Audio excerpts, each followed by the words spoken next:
Assalamualaikum warahmatullahi wabarakatuh.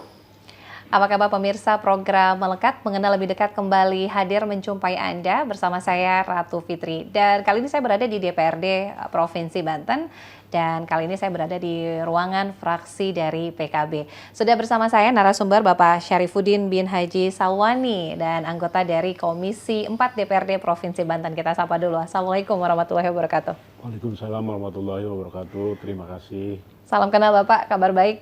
Alhamdulillah. Alhamdulillah sehat walafiat. Ini kebetulan kita weekend ini sebetulnya nih Pak Wing. Ya. Tapi memang lagi ada kegiatan juga paripurna ya Pak Dewan ya. Iya. Membahas apa tadi Pak untuk paripurna? Paripurna itu pelaporan hasil reses, pembukaan masa sidang, dan pelaporan dari hasil reses DPRD Provinsi Banten yang diposisikan disampaikan oleh Komisi 5 terkait BPJS sektor non formal. Oke, ada 2 agenda kalau tidak salah tadi ya Pak Dewan ya. Luar biasa, ini di weekend juga tetap ada kegiatan karena memang sudah menjadi tugas kalau sudah di DPRD begitu ya Pak Dewan. Dan alhamdulillah ini periode pertama ya Pak Dewan. Saya periode pertama. Periode pertama di DPRD Banten. Dari dapil berapa Pak? Dari dapil Banten 5. Banten 5. Kabupaten Tangerang B. Ya.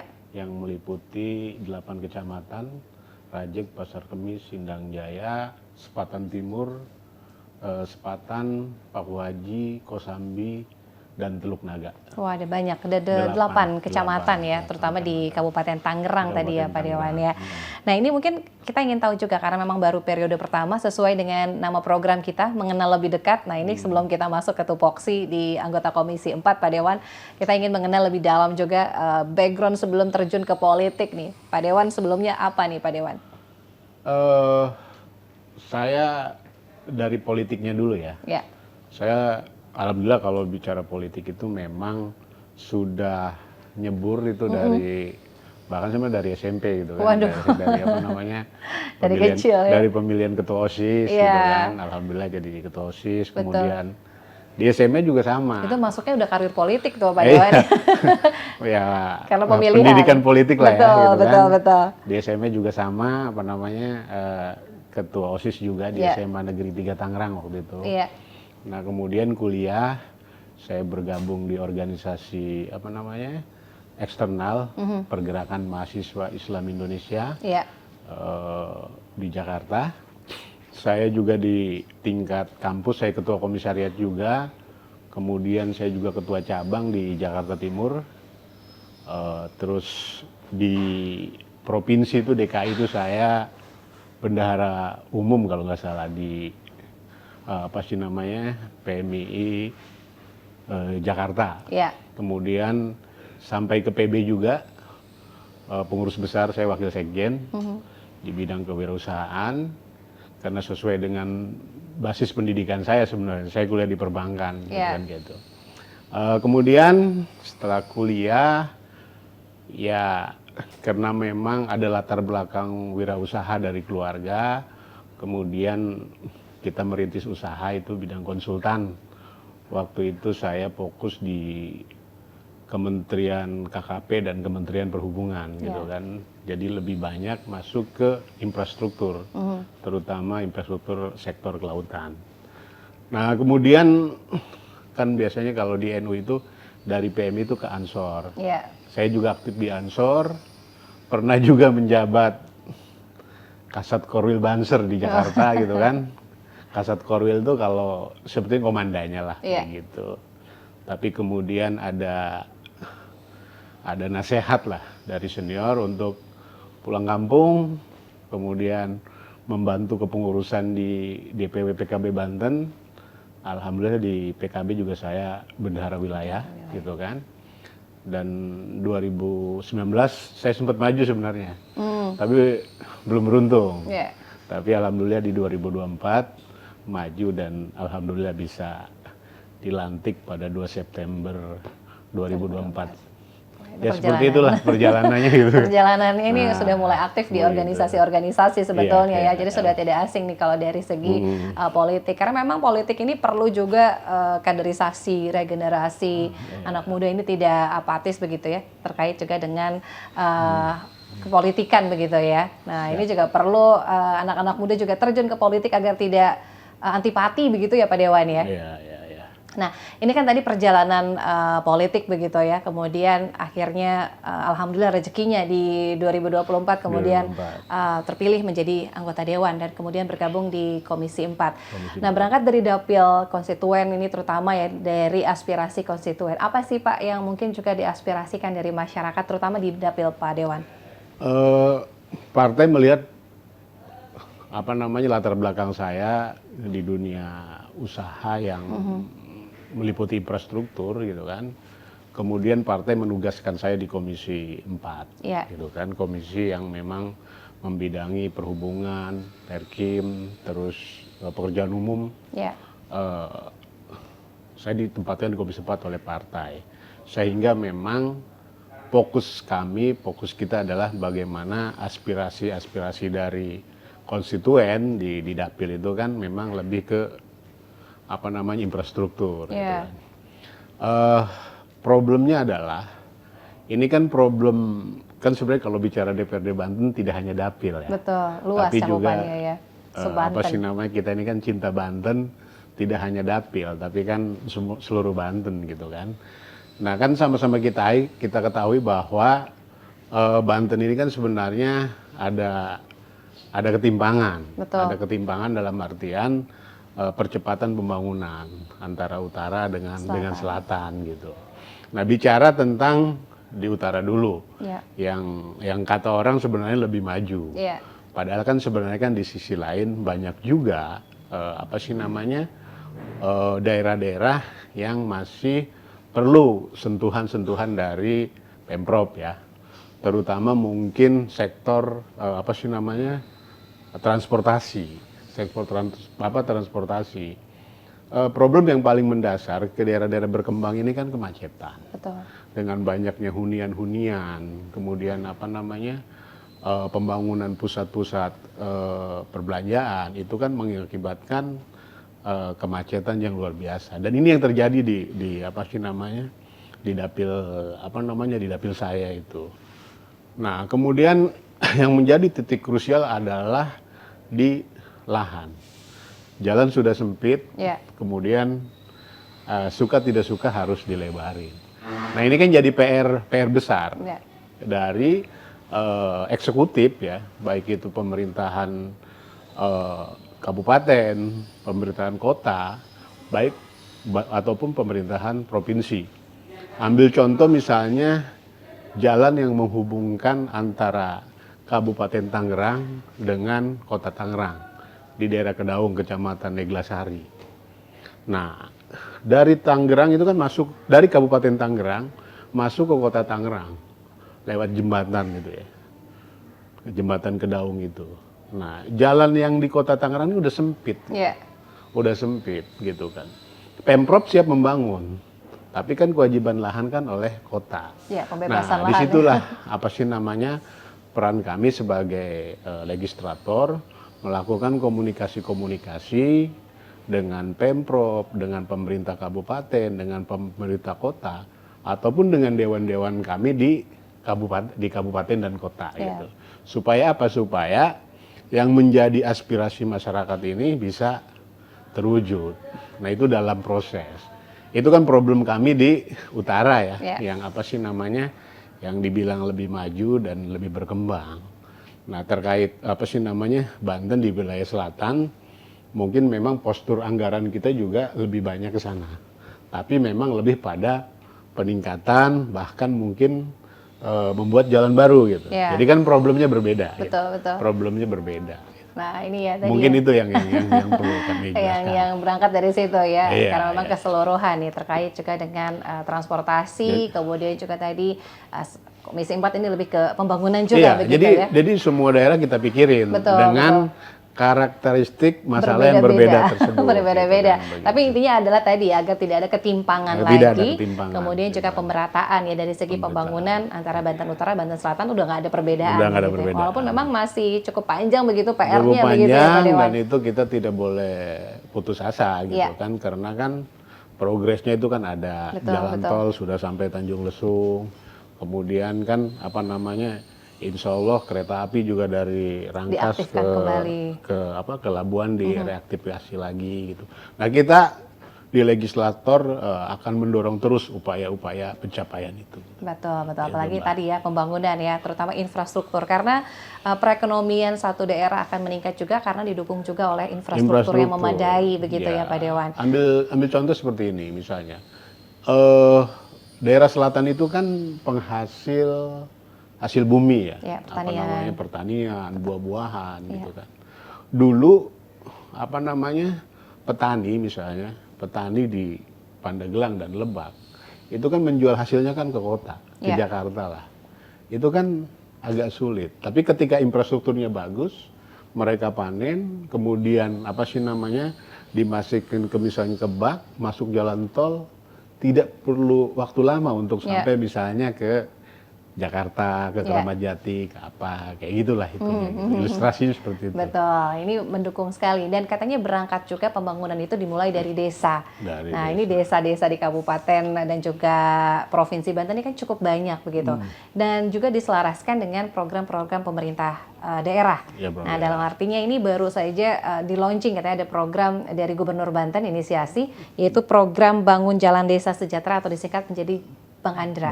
Nah, ini bagaimana Pak Dewan? Ini terutama Banten Selatan juga. Saya rasa itu sesuatu yang positif ya. Karena apa? Karena memang sebenarnya kita ini kan daerah yang PAD-nya itu atau APBD-nya itu kan cukup besar. 13 triliun ya, dan PAD itu kan sekitar hampir 12 triliun gitu kan. Artinya ketika misalnya pemerintah provinsi melakukan evaluasi dari pola-pola sebelumnya, kemudian membuat konsep baru yang lebih terintegrasi, itu akan lebih terasa. Nah, misalnya contoh, Bang Andra itu kan selalu bilang, kita priorisasin poros desa. Artinya jalan yang menyambungkan dua desa gitu. Nah, ini kan satu terobosan yang menurut saya akan lebih terasa manfaatnya dibanding mungkin program-program sebelumnya, gitu kan, seperti itu. Itu, artinya mendukung terkait dengan program pembangunan jalan. Ya, karena itu lebih terintegrasi, akan lebih terasa dan akan lebih nampak, gitu kan, seperti itu. Nah, terkait dengan anggaran, apakah juga sudah ada pembahasan begitu? Saya pikir sudah ya, meskipun dengan option pajak. Option pajak yang berubah itu kan memang membuat Pemprov keteteran gitu kan. Kita juga berusaha untuk melakukan efisiensi yang memang tidak perlu, kemudian memaksimalkan ke ke hal yang perlu tersebut ya. Dan saya pikir kalau untuk programnya Bang Andra itu yang untuk poros desa itu saya pikir cukup, karena itu menjadi amanah undang-undang ya, karena itu kan visi dan misi gubernur terpilih gitu kan, sehingga itu menjadi prioritas. Saya pikir untuk programnya Bang Andra itu tidak masalah dengan anggaran. Betul. Kemudian bagaimana bentuk dukungan dan juga pengawasan dari program ini nanti ke depannya, mungkin dari DPRD Provinsi Banten sendiri, Pak Dewan? Bentuk dukungan adalah pertama, Pak Gubernur itu kan sudah mengajak bicara kami bahwa Gubernur memanggil ketua-ketua fraksi, melakukan rakor, beliau punya program seperti ini, gitu kan gitu. Dan kemudian kita rapat di internal, programnya Gubernur kan sudah selaras, artinya tidak ada alasan untuk tidak mendukung seperti itu. Nah, terkait pengawasan, kita juga melakukan pemanggilan dan evaluasi terhadap proses pembangunan sebelumnya gitu. Proses pembangunan sebelumnya. Jadi jangan sampai proyek-proyek sebelumnya ini mengganggu, karena tidak selesai kemudian mengganggu program baru. Nah, itu beberapa PPK, penanggung jawab proyek, kemudian juga kontraktor yang masih lamban ya, itu kita panggil. Ambil contoh misalnya yang di selatan itu kan, Ciparai, saya lupa itu udah kita berkali-kali.